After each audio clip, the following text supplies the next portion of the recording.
के कई बड़े थर्मल पावर प्लांट कोयला के संकट से जूझ रहे हैं। और खबर में पहला अपडेट ये है कि पंजाब में अब तक बिजली बनाने वाली 6 यूनिट्स बंद हो चुकी हैं। पंजाब के अलावा महाराष्ट्र में 13 पावर यूनिट्स को बंद करना पड़ा है।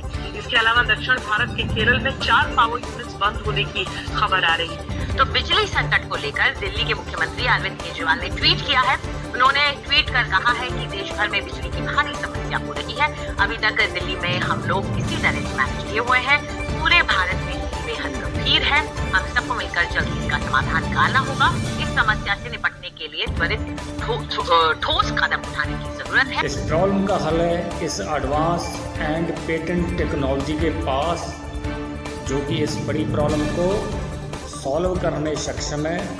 ये जो आप विंड पावर प्लांट देख रहे हो, ये केवी में नहीं, मेगावाट में पावर को जनरेट करता है। अभी इस एडवांस एंड पेटेंट टेक्नोलॉजी में जुड़ने का भी मौका आपको मिल रहा है। जी नहीं, एक बंदे जोड़ने वाला जहाँ कोई spongy scheme, lucky draw system, ऐसा इसमें कुछ भी नहीं है। इस टेक्नोलॉजी की पूरे वर्ल्ड को ज़रूरत है, क्योंकि हमारे स्टोरेज सिस्टम ख़त्म होने की कगार पे आ चुके हैं। तो इसमें इतनी क्षमता है कि ये हवा से पावर को जनरेट कर देगा। आप ये सोच रहे होंगे कि हवा से चलने वाली वाइंड मिल पवन चक्कियाँ तो इंडिया में बहुत देर से पहले लगी है, लेकिन ये उनसे बहुत ज़्यादा एडवांस है।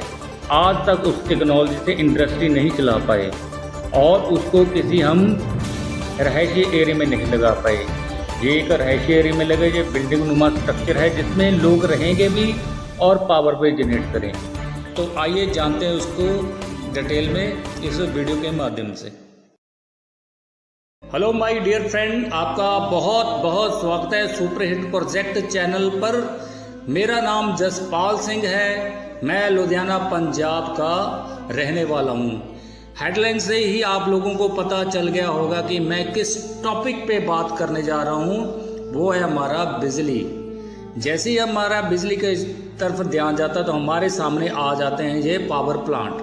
नंबर 1 पे हमारा पावर प्लांट है थर्मल प्लांट, जो कि कोयले से चलता है। दूसरा नंबर है डीजल प्लांट, जो कि कच्चा तेल या डीजल से चलता है। ये जब जो दोनों प्लांट चलते हैं तो इनकी वजह से बहुत ज़्यादा मात्रा में पोल्यूशन होता है, जिसके कारण हमारा ग्लोबल सिस्टम खतरे में है।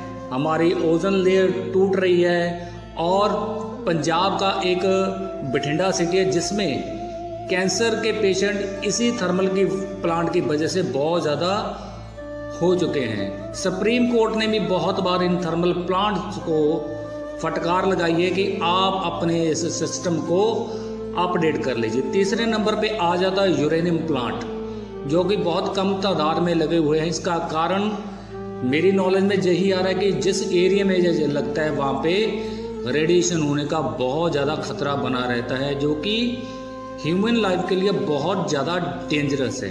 वीडियो का जो मेन टॉपिक है वो है यूएनओ की अगर रिसर्च, जो कि 2000 के करीब इन्होंने रिसर्च किया था। और उस रिसर्च में उन्होंने 2 शॉकिंग न्यूज़ पूरे वर्ल्ड को दी थी। पहली न्यूज़ है कि 2025 तक हमारी जो पावर की कंजम्पशन है पूरे वर्ल्ड की, वो डबल हो जाएगी। और अभी चल रहा है 2022 में ये डिमांड ये 2.5 गुना हो चुकी है। और दूसरी जो शॉकिंग न्यूज़ है वो ये है कि 2027 तक जाते जाते हमारा कोयला और कच्चा तेल ख़त्म होने की कगार पे आ जाएगा। पहले हम बात कर लेते क्रूड ऑयल मीन्स कच्चे तेल पे। अगर हमारा कच्चा तेल धीरे धीरे ख़त्म होता जाएगा तो उसका प्रभाव किस पे पड़ेगा? पेट्रोलियम पदार्थ के ऊपर, जैसे कि हमारा डीजल है, पेट्रोल है। अगर हम पिछले रेट देखें 35 रुपये लीटर का डीजल आज 100 को छूने जा रहा है। इसका कारण यही है कि पीछे से पेट्रोलियम पदार्थ कम होते जा रहे हैं, इस कारण उसका रेट बढ़ता जा रहा है। आने वाले समय में आपको 200-300 लीटर भी देखोगे, ये कोई बड़ी बात नहीं है। लेकिन इसी तरह अगर पेट्रोल और डीजल का रेट बढ़ता रहा तो पब्लिक इलेक्ट्रिक व्हीकल की तरफ मूव कर जाएगी।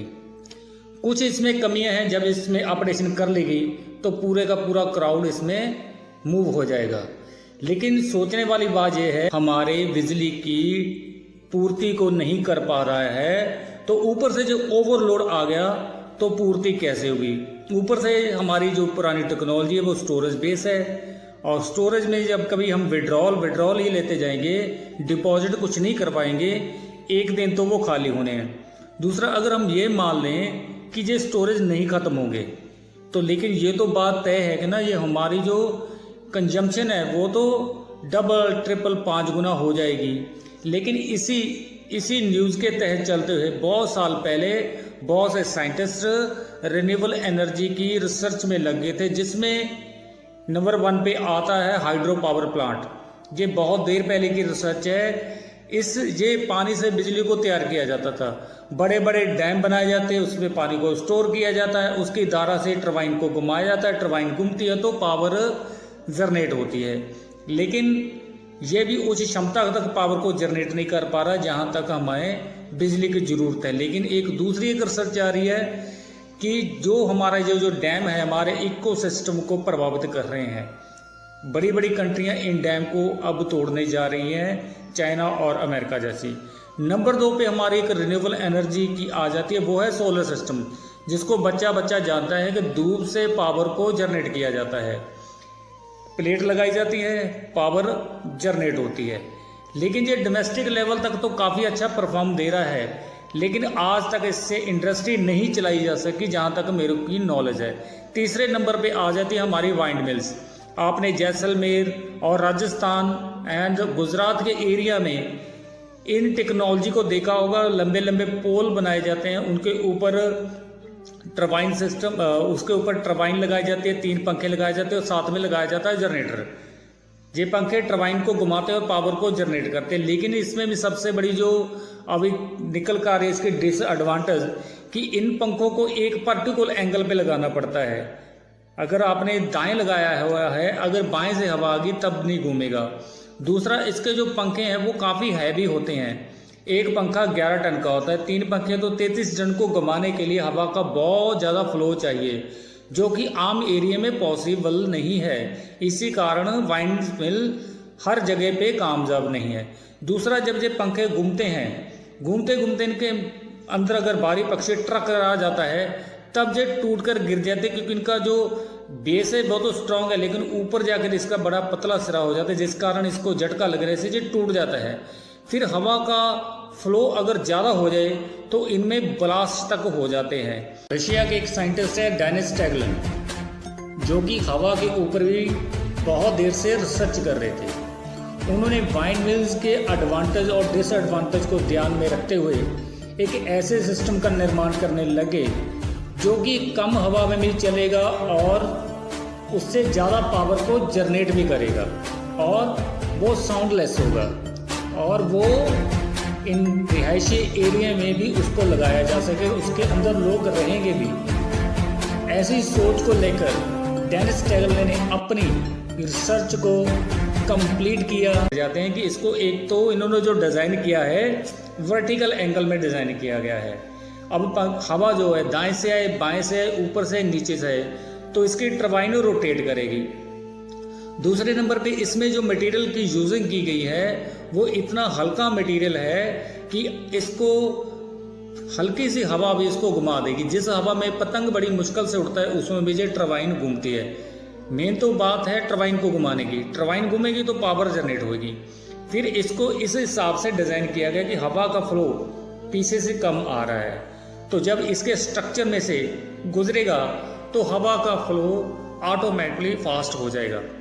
इसमें जो विंडो सिस्टम लगा हुआ है वो इसके हवा के फ्लो को फास्ट कर देता है, जिस कारण जो इसकी टरबाइन है वो बहुत घूम जाती है। नंबर 2 पे अगर हवा का फ्लो ज़्यादा हो गया तब क्या करेगा, इसकी विंडो सिस्टम जो है वो श्रिंक होने लग जाती है, जिस कारण हवा का फ्लो पीछे से तो बहुत ज़्यादा आ रहा है, लेकिन इसने उस हिसाब से इसको एडजस्ट कर देना है कि हवा का फ्लो बहुत कम हो जाता है। इसका जो ये स्ट्रक्चर है बड़ा ही शानदार इसको डिज़ाइन किया गया। इसका जो मटेरियल है इसमें बहुत बड़ी इसको सफलता मिली है कि ये पावर को जनरेट कर पा रहा है। नीचे इसका मैग्नेट सिस्टम लगा हुआ है जो पावर को मेगावाट में भी जनरेट कर देता है। अभी आपने देखा था इसका प्रोटोटाइप, और अभी आप देख रहे हैं ये रियल प्रोजेक्ट की पिक्स है जो कि एनिमेटेड के द्वारा आपको दिखाई जा रही है कि जो इसके रियल प्रोजेक्ट बनेंगे, पायलट प्रोजेक्ट बनेंगे, वो इस शेप में लगेंगे। बिल्डिंग नुमा एक स्ट्रक्चर बनेगा, सेंटर में लगी होगी इसकी टरबाइन।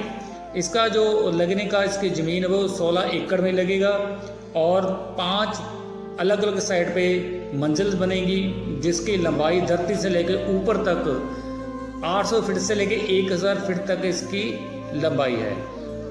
यही जो आप पावर प्लांट देख रहे हो ये एक दिन में 120 मेगावाट पावर जनरेट करने की क्षमता रखता है। इससे अगर आपने ज़्यादा लेना है इसको और लंबा करना पड़ेगा। और साइड में है इसके 2 BHK flat, 3 BHK flat, 5 BHK flat. और इस बिल्डिंग में आम लोगों का भी इसमें फ्लैट लेने का एक ड्रीम होगा क्योंकि इसको हिसाब से डिज़ाइन किया गया है। इसको आपने 3 स्टार होटल जैसी फैसिलिटी मिलेगी।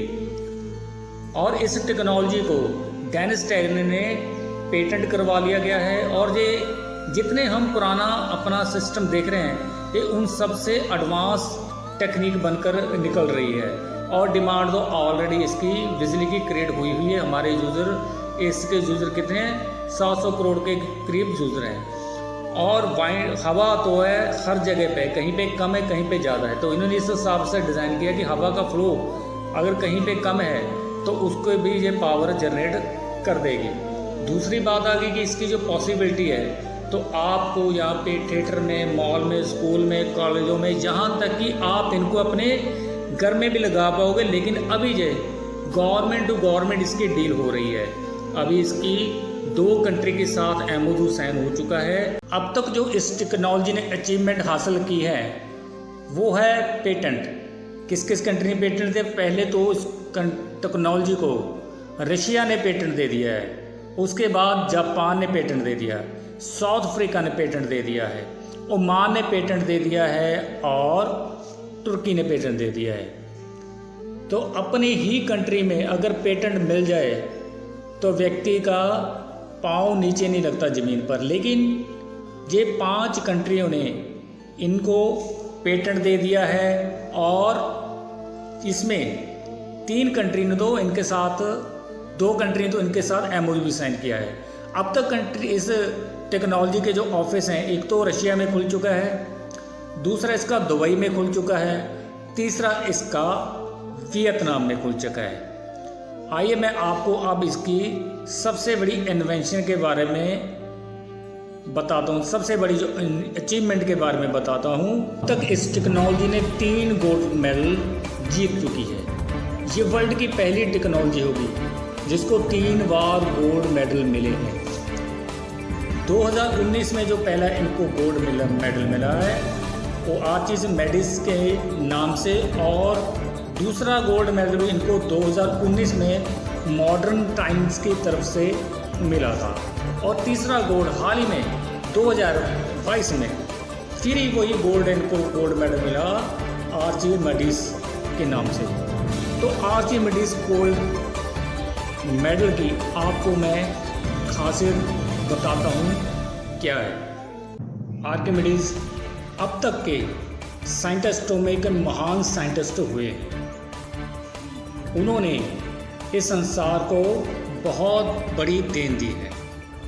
उन्होंने आज से 2000 साल पहले ऐसे हथियारों का निर्माण किया जो कि वो उसी व्यक्ति को नुकसान पहुंचाते थे जिसके ऊपर अटैक किया जाता था। आजकल के हथियारों की तरह नहीं कि एक के ऊपर अटैक किया तो उसके साथ 10 कंट्रियाँ प्रभावित होती हैं। तो उनके बनाए हथियार आज तक कोई भी साइंटिस्ट नहीं बना पाया।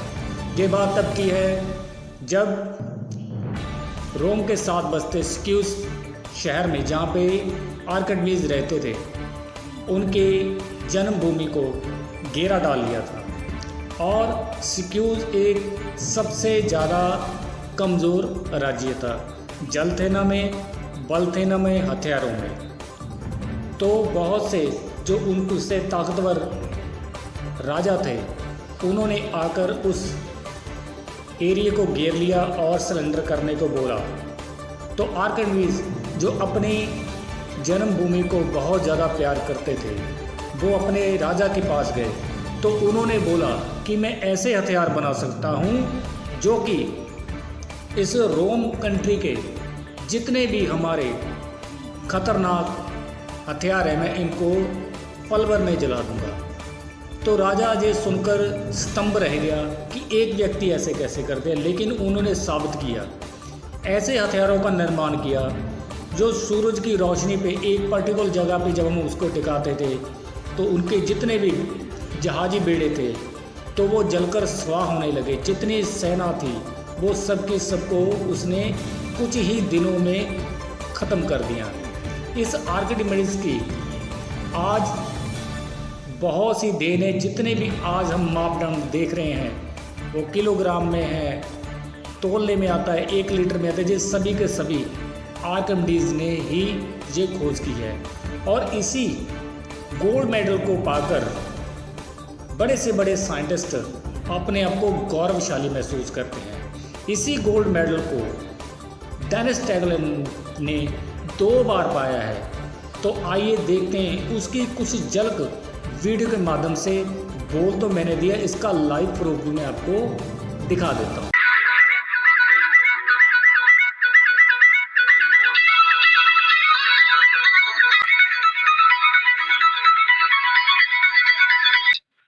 The author Denis Valentinovich Tiaglin is awarded for the invention the wind power plant.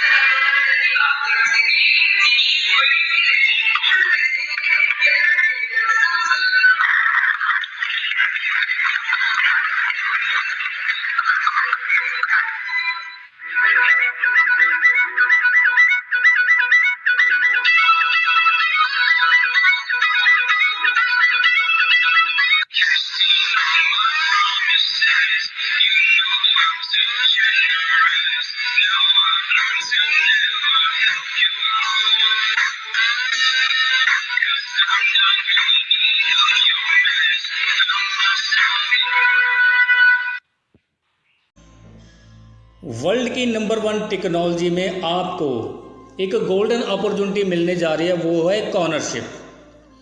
Video काफ़ी लंबी हो जाएगी, इस कारण मैंने इसको एपिसोड में बनाने के बारे में सोचा है। 3, 4, 5 जितने भी एपिसोड बनेंगे वो आपको मिलते जाएंगे, लेकिन उसके लिए आपको चैनल को सब्सक्राइब करना होगा और बेल आइकन को ऑल पे क्लिक करना होगा ताकि जितनी भी इसकी अपडेशन है वो आप तक पहुंचती रहे। ये अपडेशन 2, 3, 4 साल की नहीं, ये बहुत लंबी टेक्नोलॉजी है। इसकी अपडेशन आपको मिलती रहेगी। सेकंड एपिसोड के लिंक को मैंने डिस्क्रिप्शन बॉक्स में डाल दिया है। बहुत से लोगों को डिस्क्रिप्शन के बारे में पता है, लेकिन फिर भी मैं आपको बता देता हूँ कि डिस्क्रिप्शन बॉक्स कहाँ से निकलेगा। डिस्क्रिप्शन बॉक्स में लिंक निकालने के लिए जो नीचे वाला जो आई बटन है उसको जैसे ही आप क्लिक करते हो तो आपके सामने ऐसा ही एक इसका डिस्क्रिप्शन बॉक्स खुल जाएगा। तो वहाँ पे आपको लिखा होगा सेकंड एपिसोड का लिंक, जैसे कि ये लिखा हुआ है। तो आपने इसके ऊपर क्लिक करना है और आपका सेकंड एपिसोड चल पड़ेगा। तो चैनल को सब्सक्राइब कर लीजिए और ज़्यादा से ज़्यादा लोगों को ये टेक्नोलॉजी के बारे में शेयर करें। Thank you very much. मिलते हैं नेक्स्ट एपिसोड में।